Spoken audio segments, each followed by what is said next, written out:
سيئات أعمالنا من يهده الله فلا مضل له ومن يضلله فلا هادي له ونشهد أن لا إله إلا الله وحده لا شريك له ونشهد أن سيدنا وسندنا وشفيعنا وحبيبنا ومأوانا وملجانا محمدًا عبده ورسوله.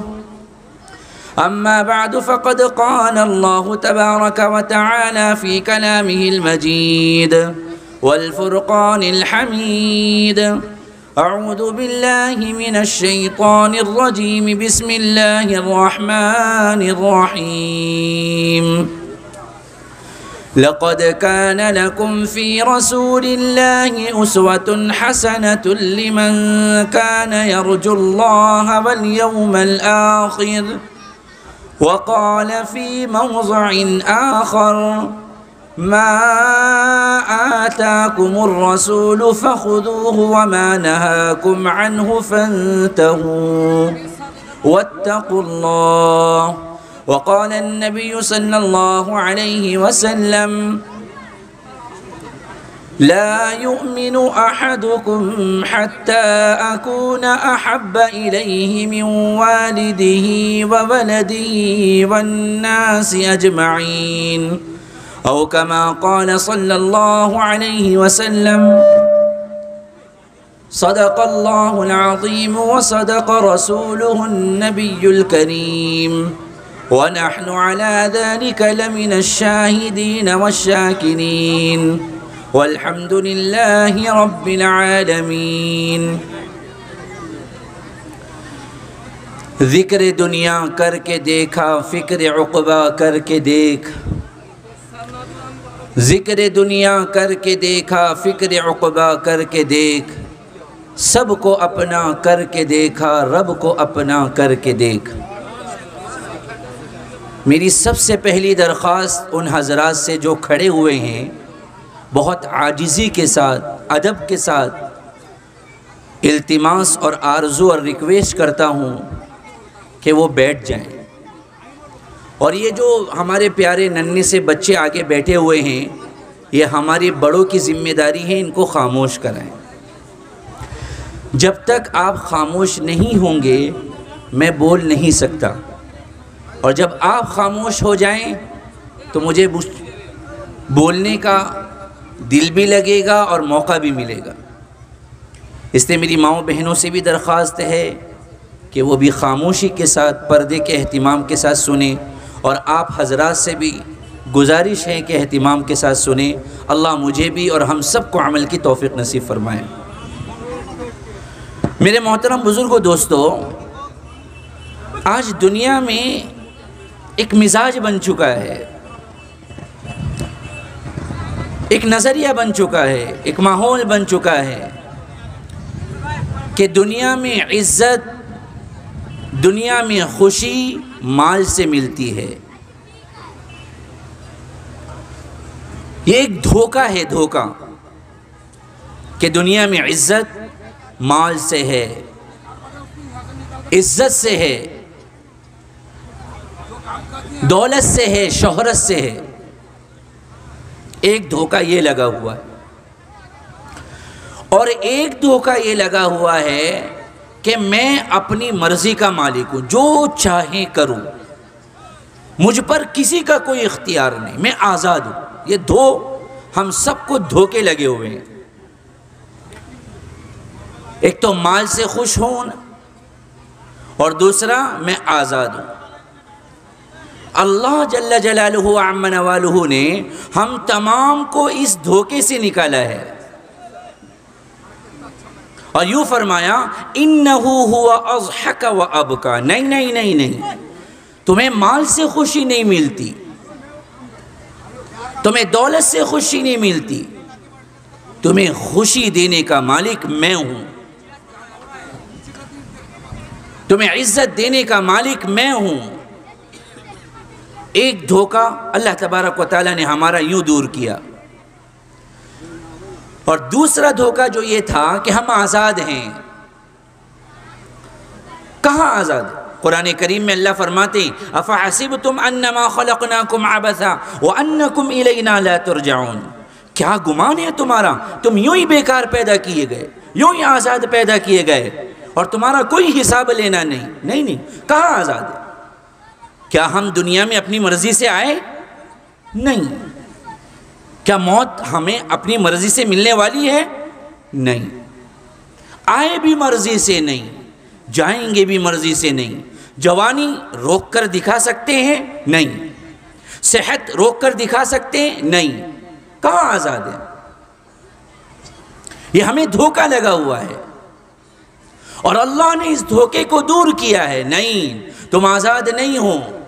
موت سے بچ کر دکھاؤ اگر آزاد ہو، بیماری سے بچ کر دکھاؤ اگر آزاد ہو، بڑھاپے سے بچ کر دکھاؤ اگر آزاد ہو. ہنسنے کو دل چاہ رہا ہے، آنسو گر رہے ہیں، رو کر دکھاؤ. رونے کو دل چاہ رہا ہے، آنسو نہیں گر رہے، ہنس کر دکھاؤ، رو کر دکھاؤ. ہم آزاد کہاں ہیں؟ ہم آزاد نہیں ہیں. بلا ورسولنا لدیہم. اللہ فرما رہے ہیں ہاں، کس بات میں تم اپنے آپ کو آزاد سمجھتے ہو؟ ہمارے فرشتے تمہاری ایک ایک باتوں کو لکھ رہے ہیں. ما یلفظ من قول الا لدیہ رقیب عتید. ایک ایک لفظ جو تم بولتے ہو میرے فرشتے اسے کیچ کر لیتے ہیں. تمہارا موبائل ایک کیمرہ ہے، میرے فرشتے تمہاری پوری زندگی کے کیمرے ہیں.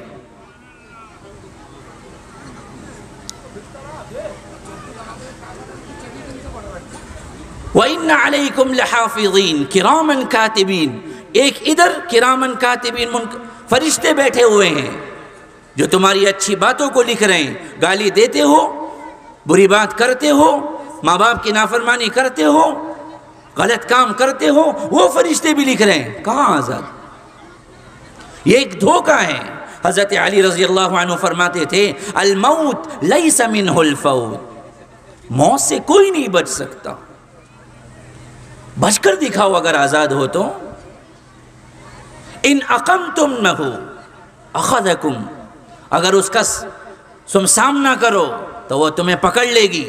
وَإِن فَرَرْتُم مِّنْهُ أَدْرَكَكُم. بچ کر دکھاؤ، بھاگ کر دکھاؤ. أَيْنَمَا تَكُونُوا يُدْرِككُّمُ الْمَوْتُ وَلَوْ كُنْتُمْ فِي بُرُوجٍ مُّشَيَّدَةٍ. اللہ قرآن کریم میں فرما رہے ہیں ارے تم اپنے آپ کو 10 دروازوں کے محل میں بند کر لو، موت تمہیں نہیں چھوڑے گی. بچ کر دکھاؤ اگر تم آزاد ہو. تو یہ دو دھوکے ہیں. اسی دھوکے نے ہمیں برباد کر دیا ہے، اسی دھوکے نے ہمیں ذلیل کر دیا ہے. ہم آزاد ہیں. کہاں آزاد ہیں؟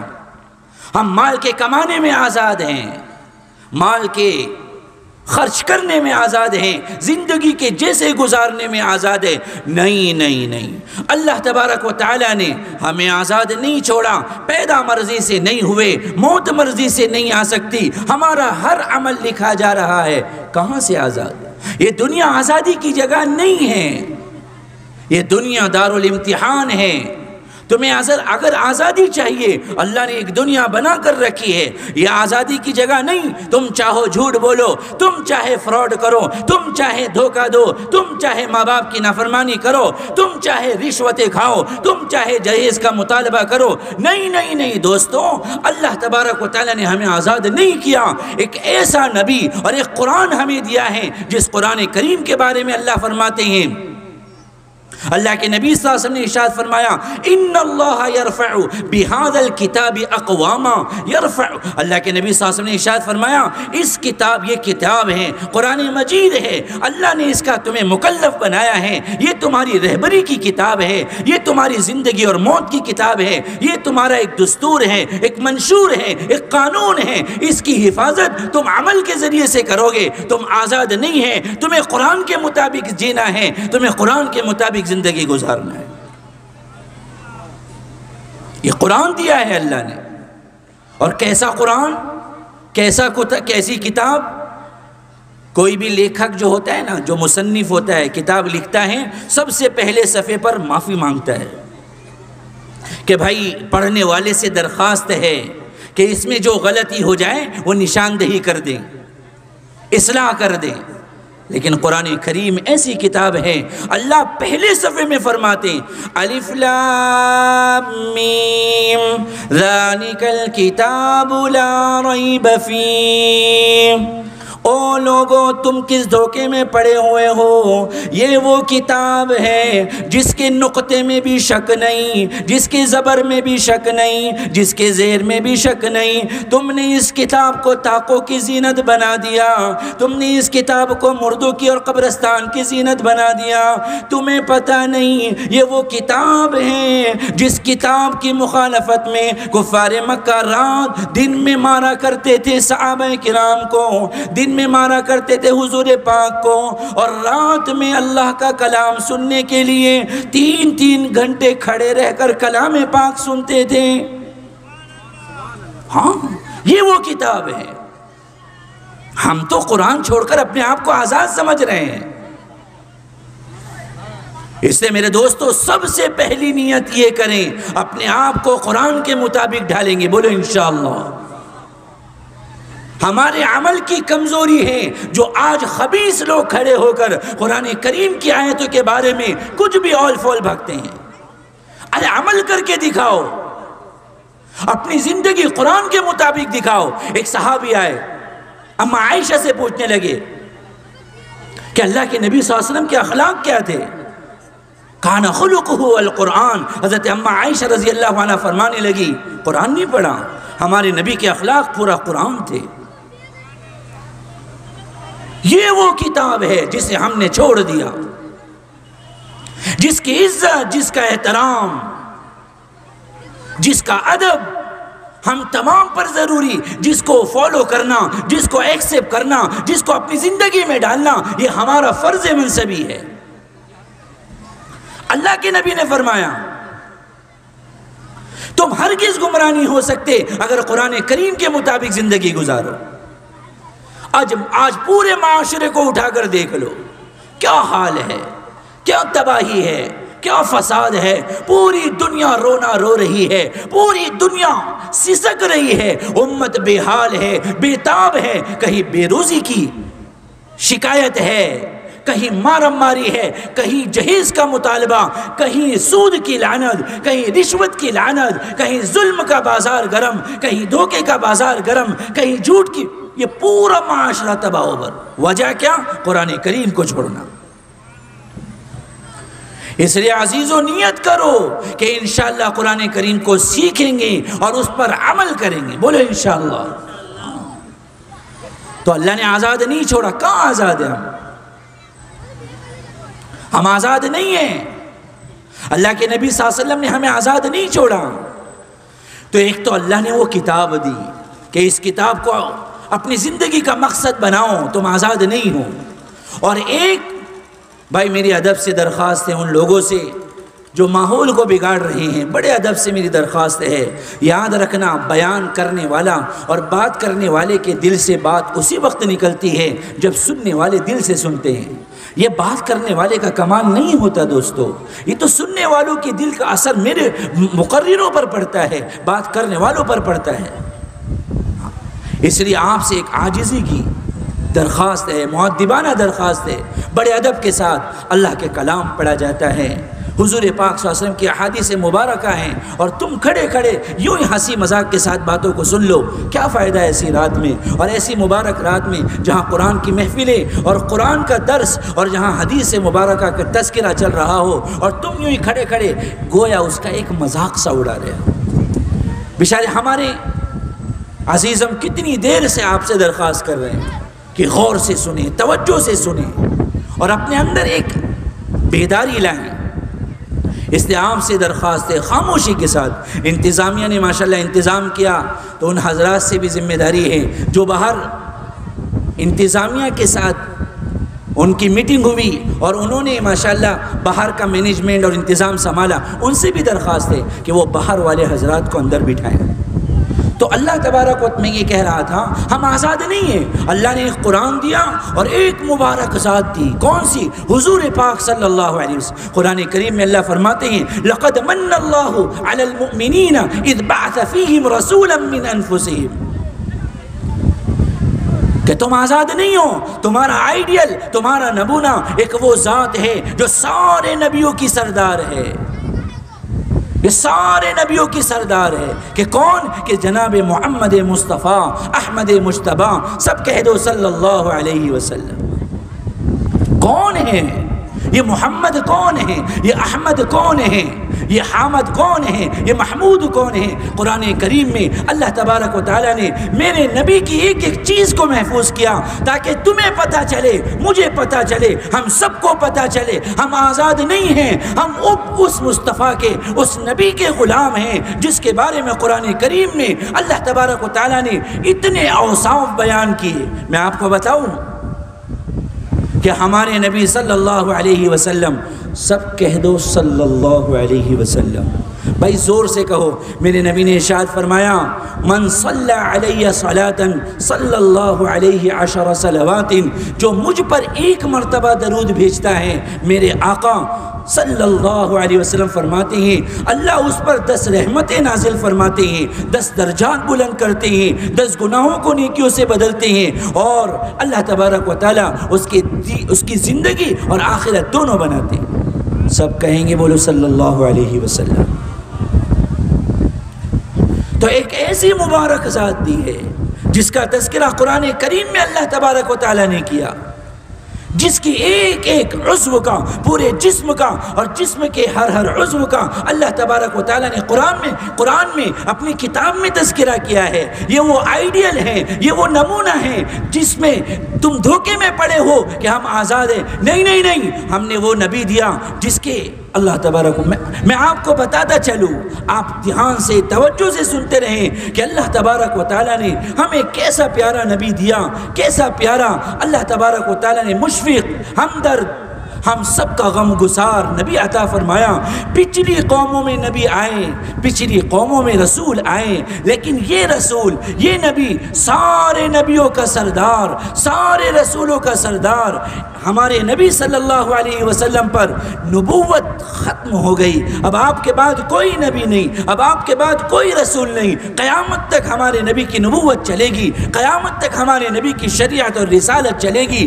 آپ کے بعد کسی کو اجازت نہیں کہ اپنے دل میں بھی یہ خیال رہے کہ اس کو اللہ تبارک و تعالیٰ نے نبوت کا کچھ حصہ بھی عطا فرمایا.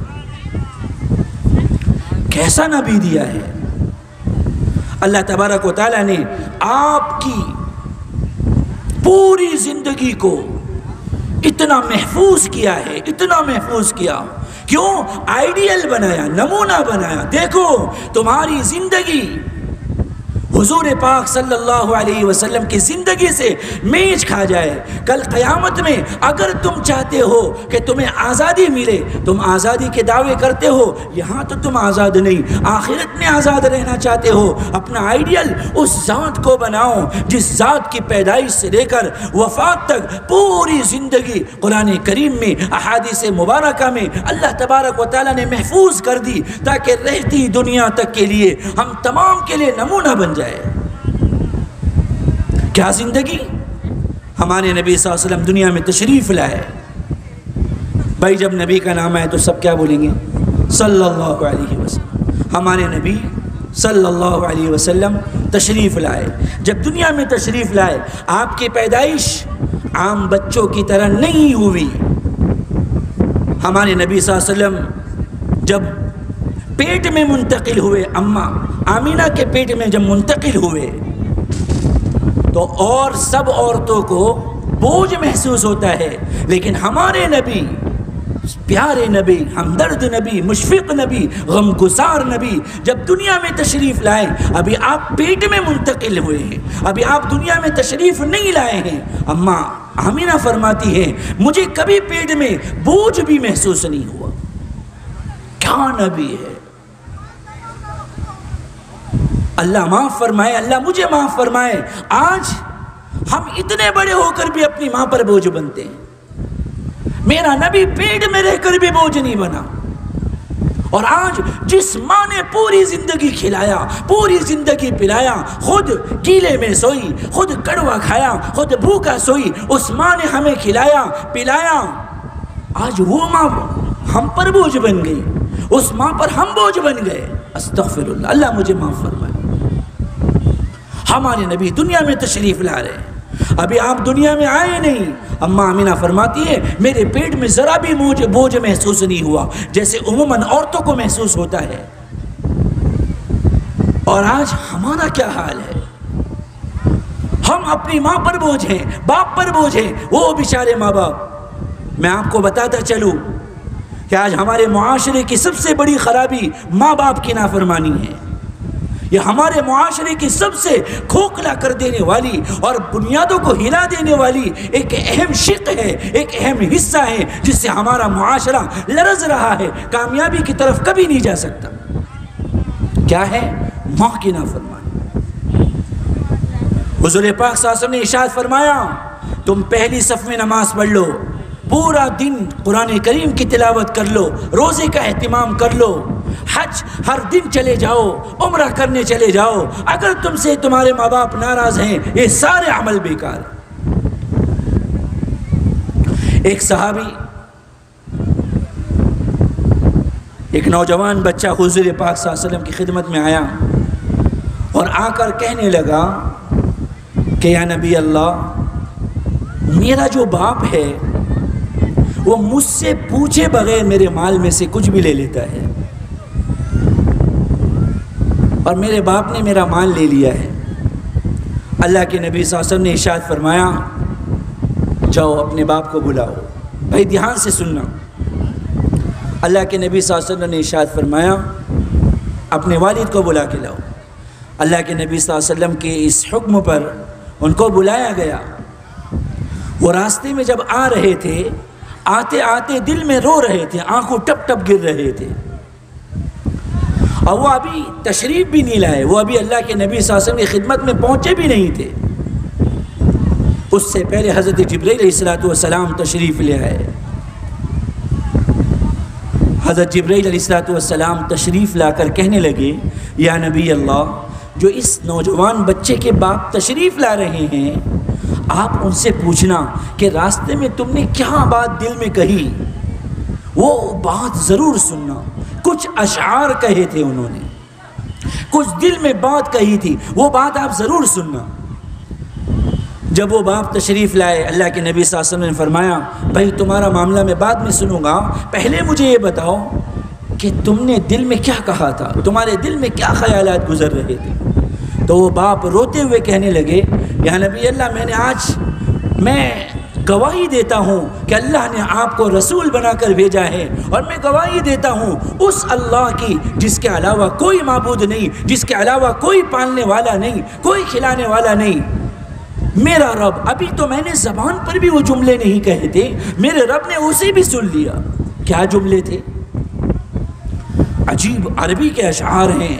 وہ یوں کہہ رہے تھے غدوتک مولودا ومنتک یافعا تعل بما اجنی علیک وتنہل کأنی انا المتروق دونک بالذی ترخت به دونی فعینای تہمل تخاف الردى نفسي عليك وإنها لتعلم أن الموت وقت مؤجل فلما بلغت السن والغاية التي إليها مدى ما فيك كنت أؤمل جعلت جزائي غلظة وفظاظة كأنك أنت المنعم المفضل إذ لم تر حق أبوتي فليتك إذ لم تر حق أبوتي فعلت كما الجار المجاور يفعل۔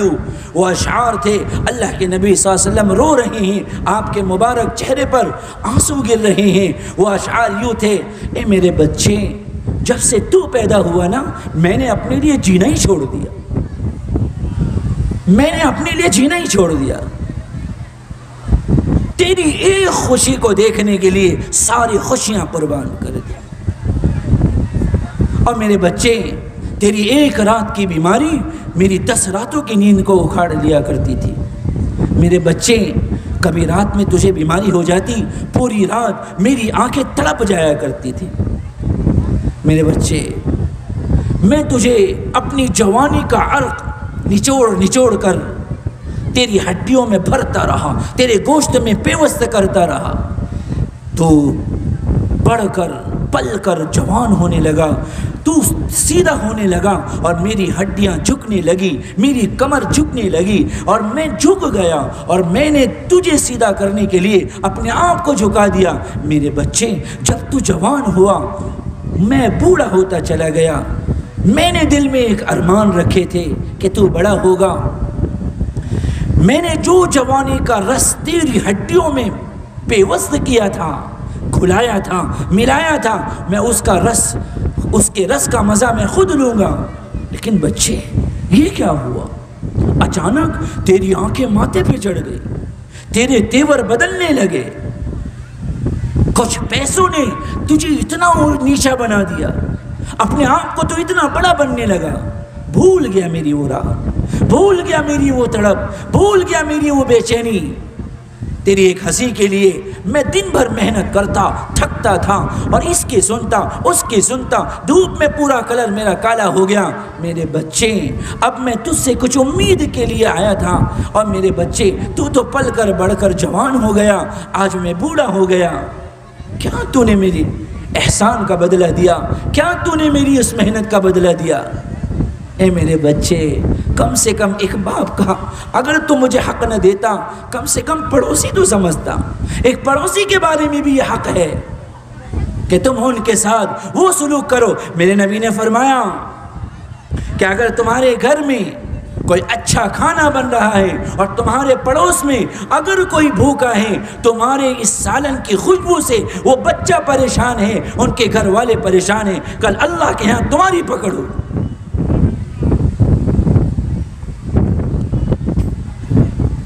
اللہ کے نبی صلی اللہ علیہ وسلم یہ پورا واقعہ سن رہے ہیں، وہ اشعار سن رہے ہیں، آپ کی آنکھوں میں آنسو ہے۔ آپ صلی اللہ علیہ وسلم نے اس نوجوان بچے کے گریبان کو پکڑا، اس کے کالر کو پکڑا اور پکڑ کر کہا، چل اٹھ یہاں سے، انت و مالک لابیک، تو بھی اور تیرا مال بھی سب کا سب تیرے باپ کا ہے۔ عزیزوں، ہم کیا سمجھتے ہیں؟ 2 پیسوں کے لیے ہم نے ممبئی کا سفر کیا یا دوسرے علاقوں کا سفر کیا، کچھ مال کے آ گیا، ہم تو اپنے ماں باپ کو نوکر سمجھتے ہیں۔ قرآن کریم میں اللہ فرماتے ہیں، وَقَضَىٰ رَبُّكَ أَلَّا تَعْبُدُوا إِلَّا إِيَّاهُ وَبِالْوَالِدَيْنِ إِحْسَانًا إِمَّا يَبْلُغَنَّ عِندَكَ الْكِبَرَ أَحَدُهُمَا أَوْ كِلَاهُمَا فَلَا تَقُل لَّهُمَا أُفٍّ وَلَا تَنْهَرْهُمَا وَقُل لَّهُمَا قَوْلًا كَرِيمًا۔ بچے تیرے خالق ہیں، تجھے پیدا کیا ہے، کبھی ان کے سامنے اف تک نہ کہنا۔ آج ہمارا کیا سلوک ہے اپنے ماں باپ کے ساتھ؟ یاد رکھیں، شرک کے بعد سب سے بڑا گناہ اگر اس روئے زمین پر کوئی ہے، ماں کو تڑپانا، ماں باپ کی نافرمانی ہے۔ صحابی رسول ہیں علقمہ رضی اللہ تعالی عنہ، کچھ ہلکی سی نوک جھوک، مرتے وقت کلمہ نصیب نہیں ہو رہا تھا، صرف ماں ناراض تھی، اس وجہ سے ہم نے تو قدم قدم پر ماں کو ناراض کیا ہے، اور ہمیں تو صحابیت کا مقام بھی نصیب نہیں ہے۔ کہاں ہم جائیں گے؟ کہاں ہماری زندگی جا رہی ہے؟ دوستوں، ہم یوں سمجھ رہے ہم آزاد ہیں، نہیں نہیں نہیں، ہم آزاد نہیں ہیں۔ اللہ نے اور اللہ کے نبی نے ہمیں آزاد نہیں چھوڑا، ہم پابند ہیں اس اللہ کے، ہم پابند ہیں اس اللہ کے رسول کے۔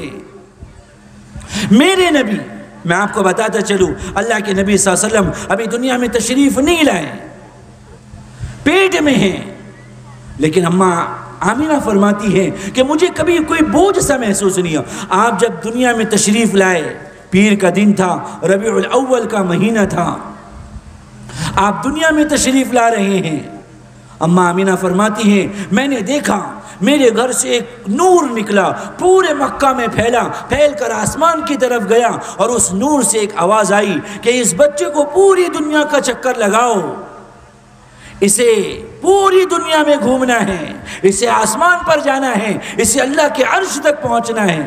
میں یہ آوازیں سن رہی تھی، اور جیسے محمد صلی اللہ علیہ وسلم دنیا میں تشریف لائے، سب سے پہلے آپ سجدے میں گئے اور شہادت کی انگلی سے اشارہ کیا کہ میرا پالنے والا، میرا کھلانے والا اور ہم سب کا پالنے والا اللہ ہے۔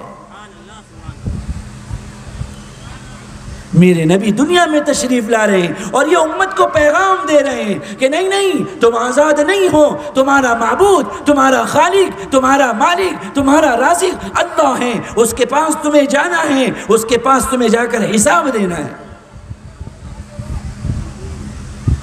اللہ کے نبی صلی اللہ علیہ وسلم تشریف لائے ہیں۔ عموماً بچوں کی جو ناف ہوتی ہے وہ ماں کی ناف سے ملی ہوئی ہوتی ہے، لیکن ہمارے نبی صلی اللہ علیہ وسلم جب تشریف لائے آپ کی ناف کٹی ہوئی تھی اور بالکل صاف ستھرے تھے، کوئی غلاظت ناپاکی نہیں تھی۔ آپ دنیا میں تشریف لائے مختون تھے، ختنہ پہلے سے ہوئی تھی۔ وہ نبی اللہ نے ہمیں عطا فرمایا، وہ ذات اللہ نے ہمیں عطا فرمائی،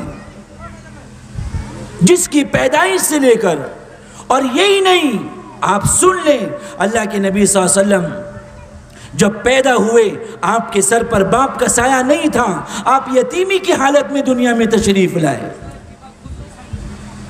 آپ کے والد محترم عبداللہ موجود نہیں تھے۔ آپ جب دنیا میں تشریف لائے، لانے کے بعد اس زمانے کا ایک ماحول تھا، ایک عام معمول تھا۔ وہ معمول یہ تھا کہ گاؤں دیہات سے عورتیں آتی تھی اور بچوں کو لے جاتی تھی اور 2 سال تک ان کو دودھ پلاتی، ان کی پرورش کرتی اور ان کو گاؤں کی تازی آب و ہوا دیتی تھی۔ اللہ کے نبی صلی اللہ علیہ وسلم کے گھر میں بھی وہ گاؤں سے دودھ پلانے والی دائیں تشریف لاتی گئی، لیکن سب نے یہ سوچ کر کہ ان کے تو ابا بھی نہیں ہیں، ان کے گھر والے کیا ہمیں دیں گے، یہ سوچ کر سب نے انہیں چھوڑ دیا۔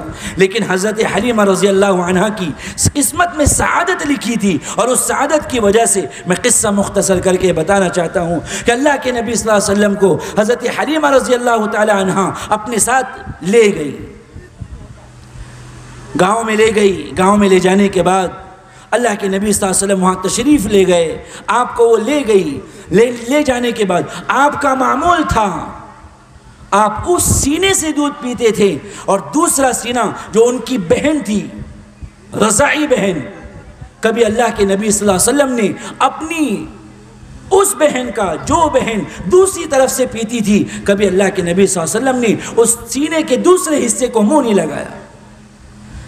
میرے نبی نے پیدائش کے بعد چھوٹے پن میں، بچپن میں بھی ہمیں حق سکھایا، تم اپنی بہنوں کا حق دیا کرو۔ ہم تو بڑے ہو کر بھی اپنی میراث میں سے، باپ کی میراث میں سے بہنوں کو نکال دیتے ہیں۔ اور میرا نبی ساری کائنات کا نبی، خاتم النبیین والمرسلین، شہنشاہ بطحا، تاجدار مدینہ، امام الرسل، فخر الرسل، ہادی سبل، بچپن میں بھی یہ ہمیں سکھا رہا ہے کہ تم اپنی بہن کا حق دیا کرو۔ آج ہمارے معاشرے کی دوسری سب سے بڑی خرابی یہ ہے، ہم یہ سمجھتے ہیں، سب سے پہلے تو ہمارے دماغ میں یہ بات ہے کہ ہمارے اس میراث میں، ہمارے اس مال میں ہماری بہن کا کوئی حق ہے ہی نہیں۔ اس کی شادی ہو گئی، ابا نے اس کی شادی کر دی، جہیز میں سامان دے دیا، اب اس کا کوئی حق نہیں۔ یاد رکھنا، سن لینا، اگر کوئی اپنی بہن کو حق نہیں دیتا، کل قیامت میں اللہ کے سامنے کوڑی بن کر اٹھایا جائے گا۔ 2 زمین کے ٹکڑوں کے لیے ہم اپنی بہن کو اور اللہ کو ناراض کر دیتے ہیں۔ میرے نبی نے بچپن میں بھی اپنی بہن کو ناراض نہیں کیا۔ اس لیے ہم سب سے پہلے یہ نیت کریں، انشاءاللہ اپنی بہنوں کا حق دیں گے۔ بولو انشاءاللہ، بھائی سو رہے ہو، زور سے بولو انشاءاللہ۔ ہاں، سب سے پہلے نیت کریں۔ ہاں، اس لیے علماء سے پوچھیں، آپ کے ماشاءاللہ گاؤں میں مفتیان کرام موجود ہیں، علماء کرام ہیں، پڑوس میں کئی علاقے ہیں جہاں مدرسے ہیں، وہاں آپ پوچھیں کہ مولانا میرے ابا کا انتقال ہوا، میرے اوپر میری بہن کا کیا حق ہے؟ میرے دوستوں، یاد رکھنا، نافرمانی نماز چھوڑنا ہی نہیں ہے، نافرمانی روزہ چھوڑنا نہیں ہے، اللہ کو ناراض کرنے والے کام صرف حج کو چھوڑنا نہیں ہے، میراث میں سے، وراثت میں سے بہن کو محروم کرنا، اس سے بھی اللہ ناراض ہوتے ہیں۔ بہرحال ہمارے نبی صلی اللہ علیہ وسلم جب تشریف لائے واپس مدینہ میں، تو آپ کی امی جان حضرت اماں نے یوں کہا، بیٹے چل میں تجھے تیرے ابا کی قبر پر لے کر چلوں۔ حضرت آمینہ کے ساتھ میرے نبی ابا کی قبر پر گئے، 6 سال کی عمر تھی۔ حضرت ہمارے نبی صلی اللہ علیہ وسلم اپنی امی جان کے ساتھ ابا کی قبر پر گئے۔ وہاں جانے کے بعد جب وہاں سے تشریف لا رہے تھے، راستے میں ایک جگہ پر حضرت آمینہ کی طبیعت خراب ہو گئی اور اچانک گھبراہٹ ہونے لگی، بے چین ہو گئی، دل بے چین ہونے لگا، اور بس یہ سمجھو آخری وقت تھا، اور اس آخری وقت میں میرا نبی اکیلا اور ان کی باندھی ایمن ساتھ میں تھی، یہ دونوں ساتھ میں تھے، اور بس آپ سوچو ہمارے نبی کے ابا نہیں، امی ہیں، امی کا آخری وقت ہے، 6 سال کی عمر ہے، اور کوئی علاقے والا نہیں، بالکل تنے تنہا بیٹھے ہوئے ہیں، اور اماں جان اپنے بیٹے حضرت محمد صلی اللہ علیہ وسلم کا ہاتھ پکڑ کے یوں کہہ رہی ہیں، بیٹا مجھے ایسا لگ رہا ہے بس تیری اور میری جدائی کا وقت آ چکا، اور یہ کچھ الفاظ کہے، اور پھر اس کے بعد یوں کہا کہ بیٹا کل حی میت، ہر زندہ کو مرنا ہے، ہر نفس کو موت کا مزہ چکنا ہے، بیٹا تو گھبرانا نہیں، اللہ تجھ سے بہت کام لے گا، اور اللہ تیرے نام کو پوری دنیا میں بلند کرے گا۔ اور یہ کہہ کر حضرت آمینہ انتقال کر گئی، دنیا سے رخصت کر گئی۔ میرے نبی، ساری کائنات کا نبی، جس کو قرآن کریم میں مزمل مدثر جیسے الفاظ سے یاد کیا، وہ نبی اس وقت نہ باپ کی دولت آپ کے ساتھ موجود تھی، اماں کی دولت تھی، اس سے بھی آپ محروم ہو گئے۔ ام ایمن فرماتی ہیں کیسا بھی جوڑ جاڑ کے قبر کا انتظام کیا، آپ کو دفن کیا، دفن کرنے کے بعد ام ایمن فرماتی ہیں میں آگے کی طرف چل رہی تھی، میں نے دیکھا کہ محمد صلی اللہ علیہ وسلم پتہ نہیں کہاں ہے، میں دور جا کر دیکھنے لگی، اللہ کے نبی قبر پر بیٹھے ہوئے ہیں اور یوں رو رہے ہیں، اور روتے ہوئے کہہ رہے ہیں اماں تمہیں تو پتہ تھا نا میرے تو ابا بھی نہیں ہیں، تم چھوڑ کر کہاں چلی گئی؟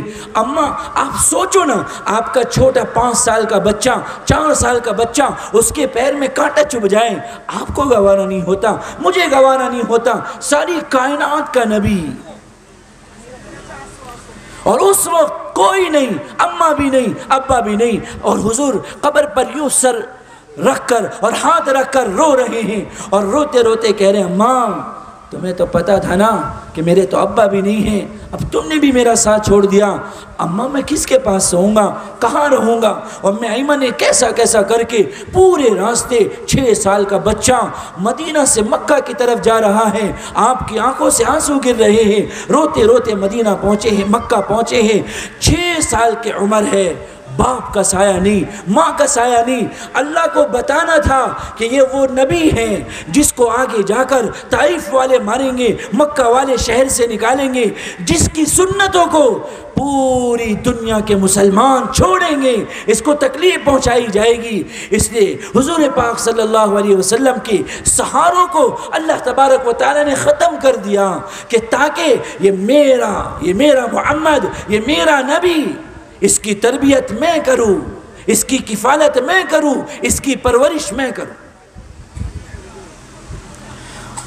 بہرحال میرے عزیز دوستو، اللہ تبارک و تعالی نے حضور پاک صلی اللہ علیہ وسلم کو 6 سال کی عمر میں والدین کی دولت سے محروم کر دیا، 8 سال کی عمر میں دادا کا بھی انتقال ہو گیا، اور 10 سال اس کے بعد اللہ کے نبی صلی اللہ علیہ وسلم بالکل کوئی سہارا نہیں تھا، آپ کے چچا تھے ابو طالب بس۔ میرے عزیز دوستوں، اس نبی کو اللہ نے ہمارا آئیڈیل بنایا، اس نبی کو اللہ نے ہمارا نمونہ بنایا۔ کون سا نبی؟ جس نبی کے قرآن کریم میں اللہ تبارک و تعالیٰ نے اتنا تذکرہ کیا، آپ کی پوری زندگی 63 سال، 63 سال، پوری زندگی 63 سال کی، اور آپ کی پوری زندگی کی قسم قرآن کریم میں اللہ تبارک و تعالیٰ نے فرمایا لَعَمْرُكَ وَإِنَّهُمْ لَفِي سَكْرَتِهِمْ يَعْمَهُونَ، آپ کی زندگی کی قسم قرآن کریم نے اٹھائی ہے۔ اور یہی نہیں، آپ کے مبارک چہرے کا تذکرہ قرآن کریم میں اللہ فرماتے ہیں وَالضُّحَىٰ، آپ کے مبارک چہرے کا تذکرہ، آپ کی سیاہ زلفوں کا تذکرہ، واللیل اذا سجا، آپ کی زبان کا تذکرہ، لا تحرک به لسانک، آپ کے ہاتھ کا تذکرہ، لا تجعل یدک مغلولا، آپ کے پیٹھ کا تذکرہ، الذی انقض ظہرک، آپ کے سینے کا تذکرہ، الم نشرح لك صدرک، آپ کے دل کا تذکرہ، علی قلبک لتکون من المنذرین، اور یہی نہیں آپ کے بے چین ہونے کا، امت کے لیے رونے کا تذکرہ۔ حضور پاک صلی اللہ علیہ وسلم کے سارے تذکرے قرآن کریم میں اللہ تبارک و تعالیٰ نے اس لیے کیے کہ سارے لوگ اپنے آپ کو یہ نہ سمجھے کہ ہم آزاد ہیں۔ نہیں، ہمیں اللہ تبارک و تعالیٰ نے ایک نبی دیا ہے، آئیڈیل دیا ہے، نمونہ دیا ہے۔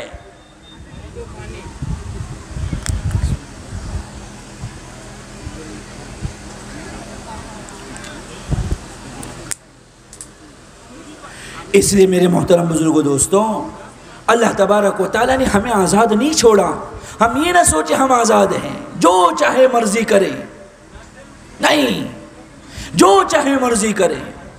آپ صلی اللہ علیہ وسلم کی ذات مبارکہ، آپ صلی اللہ علیہ وسلم کو اللہ تبارک و تعالیٰ نے ہم تمام کے لیے آئیڈیل بنایا، نمونہ بنایا۔ آپ صلی اللہ علیہ وسلم کی ذات مبارکہ کو ہمارے لیے ایک آئیڈیل بنا کر پیش کیا کہ دیکھو، جس کی زندگی حضور پاک صلی اللہ علیہ وسلم کی زندگی سے میل کھا جائے گی، میچ کھا جائے گی، اس کی دنیا بھی بن گئی، اس کی آخرت بھی بن گئی۔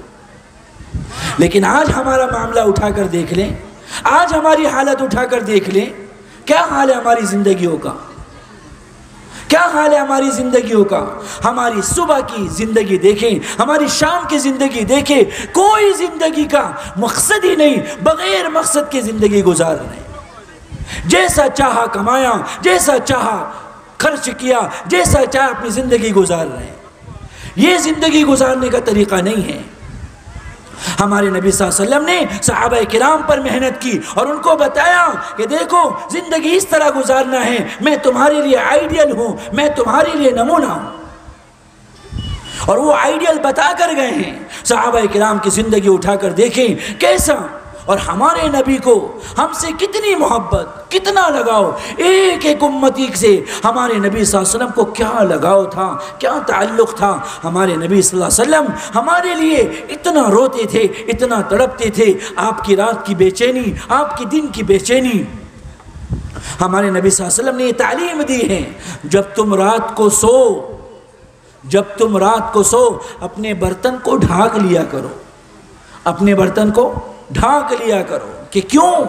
کہ پورے سال میں ایک ہوا چلتی ہے، وہ ہوا برتنوں میں جاتی ہے اور اس سے بیماریاں ہوتی ہیں، اور اس بیماری سے تم کہیں دو چار نہ ہو جاؤ۔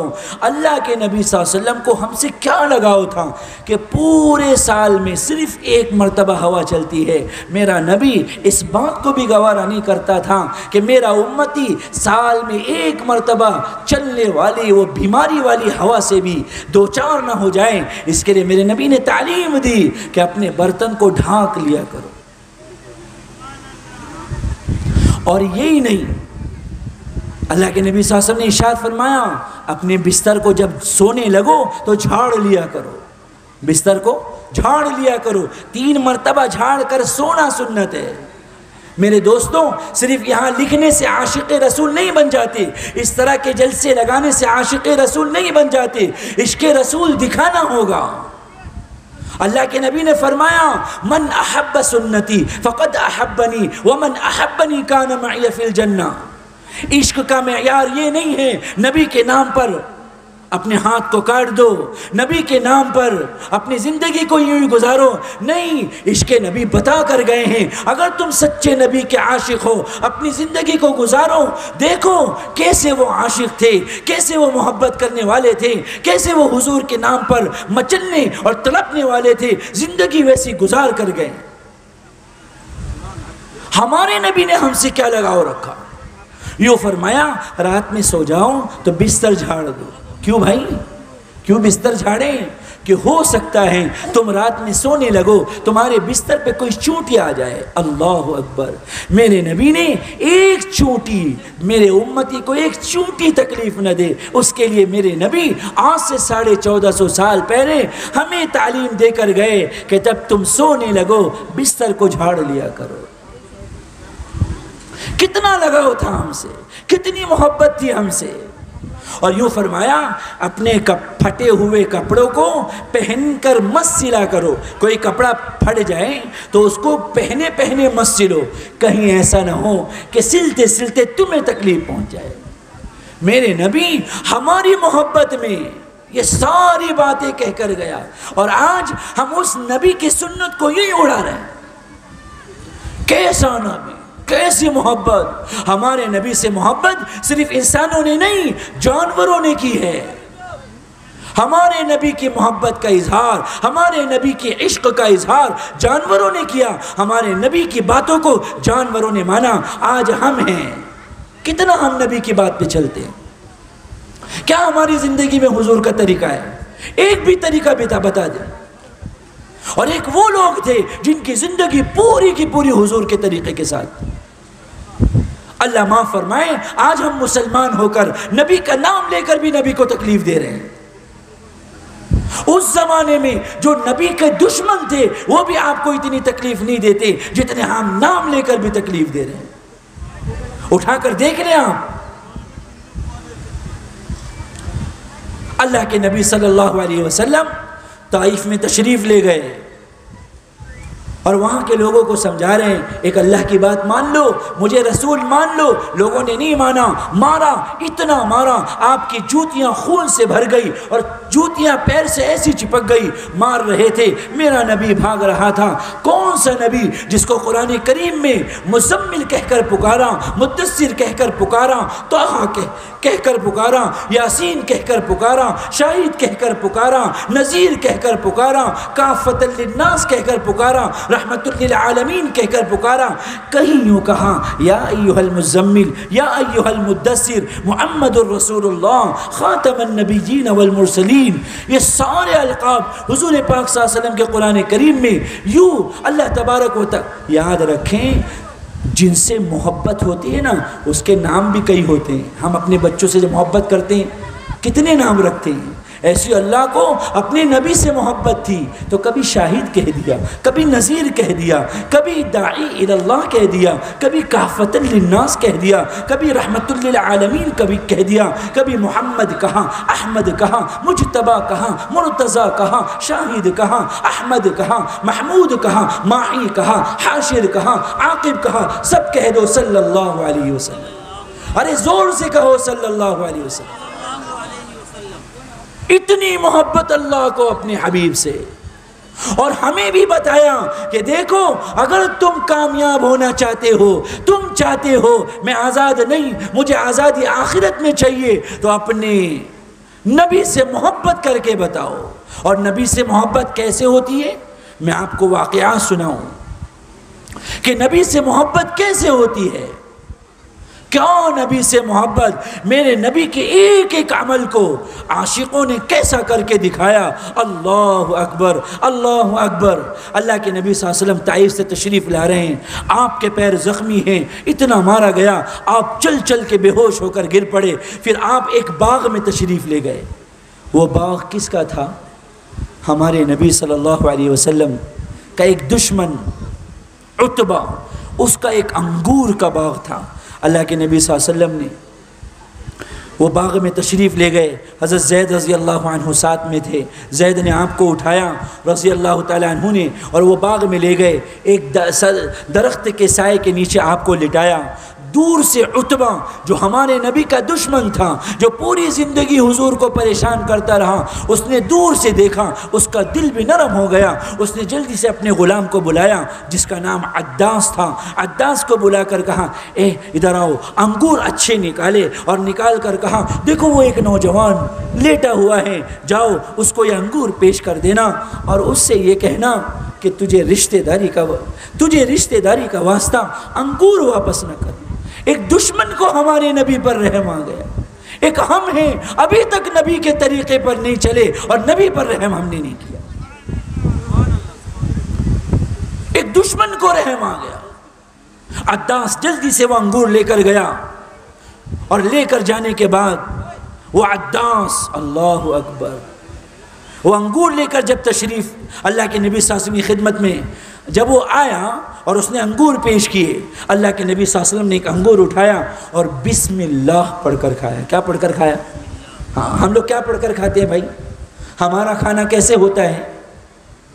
اللہ اکبر، ہمارا کھانا تو اس طرح ہوتا ہے، کیا چل رہا ہے، کون جیت رہی ہے، ہاں اس وقت ووٹ کا کیا حال ہے، الیکشن کا کیا حال ہے، ہماری باتیں دنیا کی، اور کھانا اللہ۔ میرے نبی نے فرمایا تم اپنے کھانے کو سنت بناؤ، عبادت بناؤ۔ کیسے بناؤ؟ کہ کھانا بھی کھاؤ اور سنت۔ کیا سنت؟ کتنی آسان سنت ہے۔ جب کھانا کھاؤ سب سے پہلے ہاتھ دھو لو۔ کیا کر لو بھائی؟ ارے سن رہے بھائی؟ زور سے بولو، کیا کرنا ہے؟ ہاتھ دھو لو۔ پھر کیا کرو کہ دسترخوان بچھا دو۔ کیا بچھاؤ؟ ہاں۔ پھر اس کے بعد کیا کرنا کہ سیدھے ہاتھ سے کھانا۔ کون سے ہاتھ سے؟ سیدھے ہاتھ سے۔ پھر اس کے بعد کیا کرنا کہ بسم اللہ پڑھ کر کھانا۔ کیا پڑھ کر کھانا؟ اب آپ بتاؤ کھانا کھا کر کس کا فائدہ ہوتا ہے؟ ہمارا۔ لیکن میرے نبی نے فرمایا کھانا تم کھا رہے ہو اور عبادت کا ثواب تمہارا لکھا جا رہا ہے، یعنی فائدہ ہمارا، اور اس میں بھی اللہ خوش۔ یہ تمہارا کھانا اللہ کے یہاں تمہیں جنت میں لے جانے کا ذریعہ بن جائے۔ تو اللہ کے نبی صلی اللہ علیہ وسلم نے بسم اللہ پڑھ کر ایک انگور لیا، تو وہ جو عداس تھا، جو آیا تھا غلام، اس نے کہا یہ بسم اللہ تو ہمارے یہاں کوئی کھاتے ہوئے کہتا نہیں ہے، یہ کیا ہے؟ تو اللہ کے نبی نے فرمایا یہ اللہ کا نام ہے۔ اللہ کے نبی نے فرمایا تم کہاں کے ہو؟ تو انہوں نے کہا میں نینوا کا ہوں۔ نینوا ایک جگہ ہے۔ تو اللہ کے نبی نے فرمایا اچھا میرے بھائی یونس کا شہر، حضرت یونس علیہ السلام کا شہر۔ تو وہ اور چونک گیا۔ عداس کہنے لگا آپ یونس کو کیسے جانتے ہو؟ کہا وہ اللہ کے نبی تھے اور میں بھی اللہ کا نبی ہوں، بس اتنا کہنا تھا۔ وہ عداس آپ کے پیر پڑ گیا اور فرمایا مجھے بھی اپنے ایمان میں اور اپنے کلمے میں داخل کر کے مجھے بھی مسلمان کر دو۔ میرے دوستوں، ایک غیر کو ہمارے نبی پر رحم آیا۔ آج ہم اپنے آپ کو عاشق رسول کہتے ہیں، اپنے آپ کو نبی کا سچا عاشق کہتے ہیں۔ ہماری زندگی سنتوں سے خالی، ہماری زندگی، ہمیں اپنے نبی سے کیا محبت۔ ہمارے ایک بہت بڑے اللہ والے مولانا قاسم صاحب نانوتی رحمۃ اللہ علیہ مدینہ تشریف لے گئے۔ اللہ ہم سب کو مدینہ کی زیارت نصیب فرمائے، بولو آمین۔ ارے بھائیو جانا ہے کہ نہیں جانا ہے؟ تو آمین کہو۔ اللہ ہم تمام کو مدینہ کی زیارت نصیب فرمائے، بولو آمین۔ حج مقبول نصیب فرمائے، اللہ کعبۃ اللہ کا طواف نصیب فرمائے، صفا مروہ کی سعی نصیب فرمائے، جتنے بیٹھے ہیں سب کو، اور اللہ پوری دنیا کے مسلمانوں کو اپنے گھر کی مقبول سعادت نصیب فرمائے، بولو آمین۔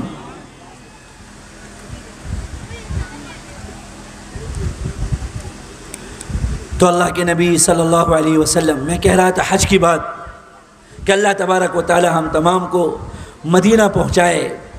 تو مولانا قاسم صاحب نانوتی رحمۃ اللہ علیہ حج کے لیے تشریف لے گئے۔ کہاں پر؟ نانوت، مدینہ میں۔ تو سب سے پہلے جب مدینہ میں تشریف لے گئے، جیسے مدینہ کی انٹری ہوئی تو حضرت مولانا قاسم صاحب نانوتی رحمۃ اللہ علیہ نے اپنے پیر سے جوتیاں نکال دی، اور پتھریلی زمین، اب تو ماشاءاللہ سب بن چکا ہے، اس وقت پتھریلی زمین تھی، ایسے پتھر والی زمین تھی، نوکیلے پتھر تھے۔ لوگوں نے کہا حضرت سواری پر آ جائیں، تو حضرت نانوتی فرماتے ہیں مجھے شرم آتی ہے جس جگہ پر میرے نبی کے مبارک قدم پڑے ہوں اس جگہ پر قاسم کے لیے یہ گنجائش نہیں، اجازت نہیں کہ وہ سواری پر سوار ہو کر آقا کی خدمت میں تشریف لے جائے۔ ایک ہم اپنے آپ کو عاشق رسول کہتے ہیں، ہمارا چہرہ نبی کے چہرے سے ملا نہیں، ہماری زندگی نبی کے چہرے سے ملی نہیں، ہماری شب و روز نبی کی شب و روز سے ملی نہیں، اور اپنے آپ کو ہم جنت کا وارث سمجھتے ہیں، جنت کا حقدار سمجھتے ہیں۔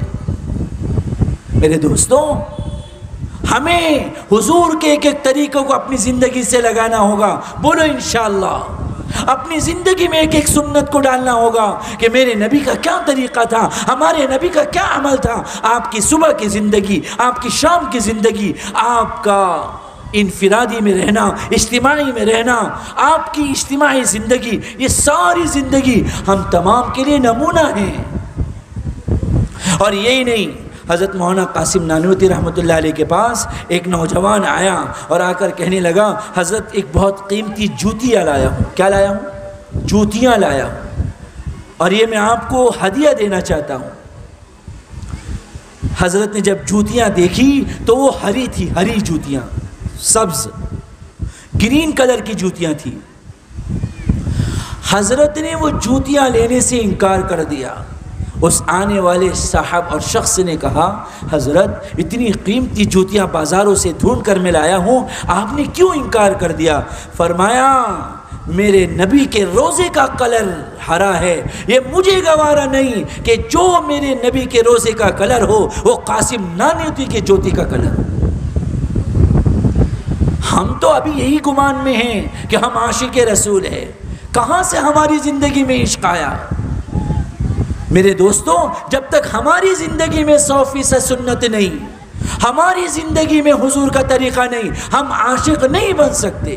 قرآن کریم میں اللہ فرماتے ہیں قُلْ إِن كُنْتُمْ تُحِبُّونَ اللَّهَ فَاتَّبِعُونِي يُحْبِبْكُمُ اللَّهُ وَيَغْفِرْ لَكُمْ ذُنُوبَكُمْ۔ نبی جی آپ ان سے کہہ دیجئے اگر تم اللہ کا محبوب بننا چاہتے ہو تو نبی کی اطاعت کرو، نبی کے نقش قدم پر چلو۔ تو انشاءاللہ سب نیت کرتے ہیں ہم نبی کے طریقے پر چلیں گے، بولو انشاءاللہ، ارے ہاتھ اٹھا کر بولے انشاءاللہ، کہ نمازیں پڑھیں گے انشاءاللہ، ماں باپ کی فرما برداری کریں گے انشاءاللہ، جھوٹ نہیں بولیں گے، دھوکہ نہیں دیں گے، وعدہ خلافی نہیں کریں گے، چھوٹوں پر رحم کریں گے، بڑوں کی عزت کریں گے، آپس میں محبت سے رہیں گے۔ یہ ساری چیزیں میرے نبی کی عشق کی علامت ہے۔ میرے دوستوں، ہم نے کیا نبی کو پہچانا؟ جانور نبی کو پہچانتے تھے۔ ایک مرتبہ ایک بدو، عرب کا دیہاتی ایک بدو میرے نبی کی خدمت میں آیا اور اس کے پاس ایک جانور تھا، چھپکلی سے بڑا ہوتا ہے، گرگٹ سے بڑا ہوتا ہے، کچھ 10واں حصہ بڑا ہوتا ہوگا، جس کو گوہ کہتے ہیں، گوہ۔ وہ گوہ لے کر میرے نبی صلی اللہ علیہ وسلم کے پاس آیا اور وہ گوہ مری ہوئی تھی اور آ کر کہنے لگا، اور اس نے آ کر کہا اے محمد اگر یہ گوہ تیری گواہی دے دے، اگر یہ گوہ کہہ دے کہ تو نبی ہے تو میں تجھ پر ایمان لے آؤں گا۔ اگر یہ گوہ کہہ دے کہ تو نبی ہے تو میں تجھ پر ایمان لے آؤں گا۔ اللہ کے نبی صلی اللہ علیہ وسلم تشریف فرما ہے، صحابہ کرام ہیں، وہ آنے والا عرب کا دیہاتی بدو ہے۔ اللہ کے نبی نے فرمایا ٹھیک ہے، کوئی بات نہیں۔ اللہ کے نبی نے اس گوہ سے بات کی۔ آپ میری بات سننا، اللہ کے نبی نے کیا باتیں کی؟ یوں کہا، اس گوہ سے کہا یا ضب من تعبد، اے گوہ تو کس کی عبادت؟ جیسی اللہ کے نبی نے فرمایا یا ضب، اے گوہ، جیسی کہا وہ مردہ گو زندہ ہو گئی، بولے سبحان اللہ۔ میرے دوستو، ایک مردہ جانور زندہ ہو جائے نبی کے ایک لفظ پر، ہم تو زندہ ہو کر بھی نبی کی بات نہیں مانتے، ہم تو زندہ ہو کر بھی نبی کی نہیں مانتے۔ پھر اللہ کے نبی نے فرمایا اے گوہ تو کس کی عبادت کرتی ہے؟ تو اس کے الفاظ سننا، اس نے کہا من فی السماء عرشہ وفی الارض سلطانہ وفی البحر سبیلہ وفی النار عقابہ وفی الجنت رحمتہ۔ کیا بات کہی اس گوہ نے! وہ گوہ کہنے لگی میں اس کی عبادت کرتی ہوں جس کا عرش آسمان پر ہے، جس کی حکومت زمین پر ہے، جس کے بادشاہی سمندروں پر ہے، جس نے راستے سمندروں میں بنائے، جس کی رحمت جنت میں ہے، جس کا عذاب جہنم میں ہے۔ پھر اللہ کے نبی نے اس سے فرمایا اے گوہ تو بتا من انا، میں کون ہوں؟ گو سے کہہ رہے، مسلمانوں سے نہیں، انسانوں سے نہیں، ایک گوہ جاندار بے جان زبان سے کہہ رہے ہیں، بے زبان سے کہہ رہے ہیں، جس کو زبان نہیں اللہ نے اس کو بھی زبان دی۔ ہم زبان والے ہو کر بھی ہم نبی کے نقش قدم پر نہیں چلتے۔ تو اس کا جملہ سننا، جب یہ کہا من انا، میں کون ہوں، تو وہ گوہ کہنے لگی انت رسول رب العالمین وخاتم النبیین، وہ گو کہنے لگی آپ تو رب العالمین کے رسول ہو، سارے نبیوں کے آخری نبی ہو۔ اب وہ دیہاتی بدو یوں اکڑ کر کھڑا ہوا تھا، جیسے جیسے وہ بات سنی اس کے آنکھوں سے آنسو بہنے لگے، اور وہ سنتا جا رہا تھا، اور سنتے سنتے اس کے اندر نرمی آ رہی تھی۔ اس کے بعد اس گوہ نے ایک بات کہی، قد افلح من صدقک وقد خاب من کذبک، نبی جی جو آپ کی مان کر زندگی گزارے گا وہ کامیاب ہو جائے گا، جو آپ کی نہیں مانے گا وہ ناکامیاب ہو جائے گا۔ بس وہ عرب کا دیہاتی بدو حضور کے قدموں میں پڑ گیا اور کہنے لگا میں بھی گواہی دیتا ہوں کہ آپ اللہ کے رسول ہو۔ میرے عزیز دوستو، ہم ابھی کہاں ہیں؟ ہماری زندگی کہاں ہے؟ اللہ نے ہمیں کیسا نبی دیا، کیا پیارا نبی دیا۔ ہماری زندگی میں حضور پاک صلی اللہ علیہ وسلم نے کیا طریقہ رکھا تھا؟ ہماری زندگی حضور پاک صلی اللہ علیہ وسلم کی زندگی سے کیا میچ کھا رہی ہے؟ اس لیے میرے عزیز دوستو، ہم یہ نیت کریں کہ انشاءاللہ اپنی زندگی میں اپنے معاملات کو صحیح کریں گے۔ بولو انشاءاللہ۔ ہمارے نبی نے فرمایا خیر الناس من ينفع الناس، تم میں سب سے بہتر وہ ہے جو لوگوں کو فائدہ پہنچائے۔ کس کو فائدہ پہنچائے؟ مسلمانوں کو نہیں کہا، ساری انسانیت کو۔ ہمارا حال کیا ہے؟ ہم تو اپنے بھائی کو ناراض کر دیتے ہیں۔ ہمارا حال کیا ہے؟ ہم تو اپنے باپ کو ناراض کر دیتے ہیں۔ ہمارا حال کیا ہے؟ ہم تو اپنی ماں کو ناراض کر دیتے ہیں۔ حالانکہ حضور پاک صلی اللہ علیہ وسلم نے فرمایا تم میں سب سے بہتر وہ ہے جو لوگوں کو فائدہ پہنچائے۔ ہماری زندگی اٹھا کر دیکھو، ہماری زندگی میں حضور پاک صلی اللہ علیہ وسلم کا کیا طریقہ ہے۔ اس لیے میرے محترم بزرگوں دوستوں، ہماری ذمہ داری ہے ہم اللہ کے بھی حقوق ادا کریں اور اللہ کے بندوں کے بھی حقوق ادا کریں۔ اللہ کے حقوق الگ ہیں اور اللہ کے بندوں کے حقوق الگ ہیں۔ اللہ کے حقوق یہ ہیں اللہ کی عبادت کی جائے، اللہ کے رسول کو رسول مانا جائے، اور اللہ کے بندوں کے حقوق یہ ہیں کہ اللہ کے بندوں کے حقوق میں کوئی کمی نہ کی جائے۔ اللہ کے نبی صلی اللہ علیہ وسلم نے سارے لوگوں کے حقوق بتائے، پڑوسیوں کا حق بتایا، رشتہ داروں کا حق بتایا، ماں باپ کا حق بتایا، اپنے گلی والوں کا حق بتایا۔ ہمارے نبی صلی اللہ علیہ وسلم نے ہمیں اخلاق بتائے، ہمیں طریقہ بتایا، تم اپنی زندگی اس طریقے کے مطابق گزارو، تم اپنی زندگی اس طریقے کے مطابق گزارو۔ اس لیے میرے محترم بزرگوں دوستوں، ہماری زندگی حضور پاک صلی اللہ علیہ وسلم کے طریقے سے میچ کھا جائے، اس لیے اپنے معاملات کو سدھاریں، اپنے معاملات کو صحیح کریں۔ ہاں، پڑوسیوں کا حق ادا کرنا۔ اللہ کے نبی صلی اللہ علیہ وسلم نے ارشاد فرمایا لا یؤمن احدکم، کہ تم میں سے کوئی بھی کامل ایمان والا نہیں ہو سکتا جس کی تکلیفوں سے اس کا پڑوسی محفوظ نہ ہو۔ اس لیے حضور پاک صلی اللہ علیہ وسلم نے فرمایا پڑوسیوں کے پڑوسی پر حقوق ہیں۔ کیا حقوق ہیں؟ کہ حقوق یہ ہیں کہ اگر تمہارا پڑوسی بیمار ہو جائے اس کی عیادت کرو، اگر اس نے قرضہ مانگا اس کو قرضہ دو، اگر تم گھر بیچ رہے ہو پہلے پڑوسی کا حق ہے اس کو پوچھو۔ اس صحابہ کرام فرماتے ہیں ہمیں اللہ کے نبی صلی اللہ علیہ وسلم نے پڑوسیوں کے اتنے حقوق بتائے کہ ہمیں یہ ڈر ہونے لگا کہ کہیں انتقال کے بعد پڑوسیوں کو بھی ہمارے مال کا وارث نہ بنا دے۔ اتنا پڑوسیوں کا معاملہ ہے۔ اللہ کے نبی صلی اللہ علیہ وسلم کے زمانے میں ایک صحابی آئے اور آ کر کہنے لگے یا نبی اللہ، میرے بازو میں میرا ایک پڑوسی ہے اور وہ یہودی ہے، اور اس کے گھر میں ایک کھجور کا بہت بڑا درخت ہے، اس کی شاخیں میرے گھر پر جھکی ہوئی ہیں اور اس کی شاخوں سے کھجوریں میرے گھر پر گرتی ہیں۔ میں غریب ہوں، میرے پاس اتنے پیسے نہیں کہ میں اپنے بچوں کو کھجوریں لا کر دے سکوں۔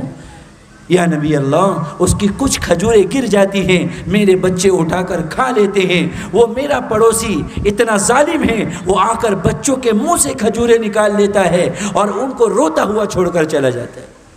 اللہ کے نبی صلی اللہ علیہ وسلم نے صحابہ کو جمع کیا اور فرمایا، صحابہ موجود تھے، فرمایا کون ہیں جو اس پڑوسی یہودی سے اس کا گھر خریدے؟ کون ہے اس پڑوسی سے جو یہودی ہے اس سے گھر خریدے؟ ایک صحابی کھڑے ہوئے اور کھڑے ہو کر کہنے لگے یا نبی اللہ میں وہ گھر خریدنے کے لیے تیار ہوں۔ وہ صحابی وہاں تشریف لے گئے اور اس سے کہا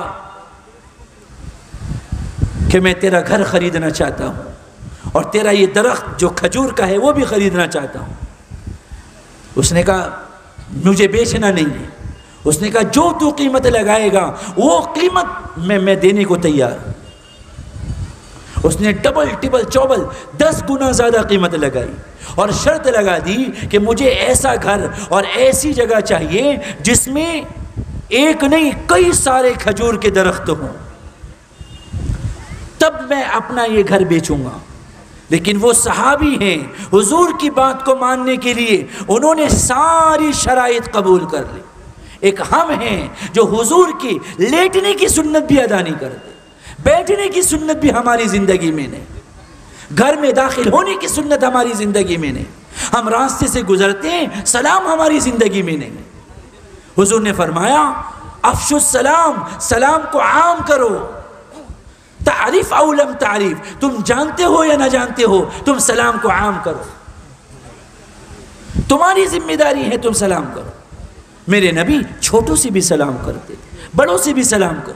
ہمارے دل میں تو 2 پیسے زیادہ کیا آ گئے، ہمارے دل میں تو یہ آکڑ آ گئی میں اپنے چھوٹوں سے کیسے سلام کروں، اور میرا نبی ساری کائنات کا نبی تاجدار مدینہ، ہادی رسول فخر السبل، ہادی سبل فخر الرسول صلی اللہ علیہ وسلم اپنے سے چھوٹے بچوں کو بھی سلام کرتے تھے۔ بہرحال وہ سودا طے ہوا اور حضور پاک صلی اللہ علیہ وسلم کے اس عاشق جانثار صحابی نے وہ اس کی تمام شرائط کو مان کر وہ جگہ خرید کر اس جگہ کو اس کو وہ جگہ دی، اور اس طرح حضور پاک صلی اللہ علیہ وسلم نے اس غریب صحابی کی ہمدردی جتائی۔ اس لیے میرے محترم بزرگ دوستو، ہم بھی یہ نیت کریں انشاءاللہ کہ سب سے پہلے ہم اپنے معاملات کو صاف کریں گے، بولو انشاءاللہ۔ ہم سے اگر کسی کا حق ادا نہیں ہوا ہم معافی مانگ لیں گے، ماں باپ سے معافی مانگ لے، اپنے پڑوسیوں سے معافی مانگ لے۔ حضور نے فرمایا جو معافی مانگتا ہے وہ چھوٹا نہیں ہوتا، اللہ اس کو عزت کے چوٹیوں پر چڑھاتے ہیں۔ اور اللہ سے بھی معافی مانگیں۔ رمضان کا مبارک وقت بھی آ رہا ہے اور ماشاءاللہ ہمارے اکابرین دوسرے علماء کرام بھی موجود ہیں، اس لیے ہماری ذمہ داری ہے سب سے پہلے آج کی اس مجلس میں ہم یہ نیت کر کے اٹھیں کہ ہم انشاءاللہ جتنے حقوق میرے اوپر ہیں ان سب میں سارے حقوق کو ہم ادا کریں گے، بولو انشاءاللہ۔ جو حقوق میں کمی ہو گئی، بہنوں کا حق ادا نہیں کیا اس کے لیے معافی مانگیں گے، اسی طریقے سے ماں کا حق ادا نہیں کیا اس کے لیے معافی مانگیں گے، پڑوسیوں کا حق ادا نہیں کیا اس کے لیے معافی مانگیں، اور اللہ سے بھی معافی مانگیں۔ اللہ معاف کرنے والے ہیں۔ اللہ تبارک و تعالی ہماری اس مجلس کو بے انتہا قبول فرمائیں۔ جو باتیں اس میں کہی گئی اللہ اگر اس میں کچھ غلطی ہوئی اللہ اپنی رحمت سے درگزر فرمائیں، اور ہم سب کو اس پر 100% عمل کرنے کی توفیق نصیب فرمائیں۔ وآخر دعوانا ان الحمد للہ رب العالمین۔